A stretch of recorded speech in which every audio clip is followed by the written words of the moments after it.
ഈ സമാധി ആയതിനെ തുടർന്ന് ഞങ്ങൾക്ക് ഒരുപാട് സങ്കടങ്ങൾ സഹിക്കേണ്ടി വന്നിട്ടുണ്ട്. എന്ന് പറഞ്ഞു കഴിഞ്ഞാൽ പറഞ്ഞറിയിക്കാൻ പറ്റാത്തൊരു വിഷമമാണ്. അതുകൊണ്ട് ഞാൻ അതിനെക്കുറിച്ചൊന്നും കൂടുതൽ സംസാരിക്കുന്നില്ല. എനിക്ക് ഒരുപാട് വിഷമമുണ്ട്. അതായത് ഈ മഹാസമാധി ആയിരുന്ന എൻ്റെ അച്ഛനെ സമാധി പീഠത്തിൽ അങ്ങനെ സമാധി കുടികൊള്ളണ സമയത്ത് ഇന്ന് അതിനെ പോസ്റ്റ്മോർട്ടം ചെയ്യാനായിട്ട് പോസ്റ്റ്മോർട്ടം ചെയ്യാനായിട്ട് മെഡിക്കൽ കോളേജിൽ കൊണ്ടുവന്നു. അപ്പോൾ ഇതിന് എതിരായിട്ട് നിന്നവർക്ക് അവർക്കെല്ലാവർക്കും നിയമപരമായി നടപടികൾ എടുക്കണം.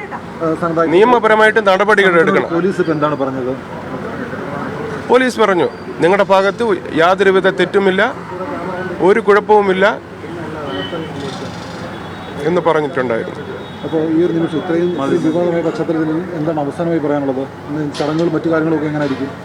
അത് നമ്മുടെ സാറിൻ്റെ അടുത്ത് ചോദിച്ചാൽ മതി. ഒരു സമാധി നടന്നിട്ട് അത് തന്നെ പോസ്റ്റ്മോർട്ടം ഒക്കെ കഴിച്ച് കൊണ്ടുപോകേണ്ടത് കേരളത്തിലെ ആദ്യത്തെ സ്ഥിതിയായിരിക്കും.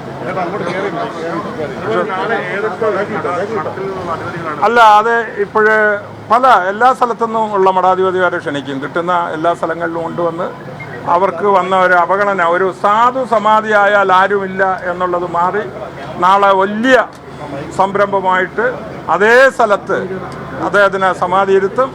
അത് ശരിക്കും അവരെ മക്കളോടെയൊക്കെ എല്ലാവരും മാപ്പ് ചോദിക്കണമെന്നാണ് ഞാൻ പറയുന്നത്. കാരണം പാവപ്പെട്ട ഒരു സമാധി, 2 മക്കൾ അമ്മയും കരഞ്ഞു ഓ നമശിവ എന്ന് പറഞ്ഞിട്ട് ആരും അംഗീകരിച്ചില്ല. അവരെല്ലാവരും സംശയിച്ചു.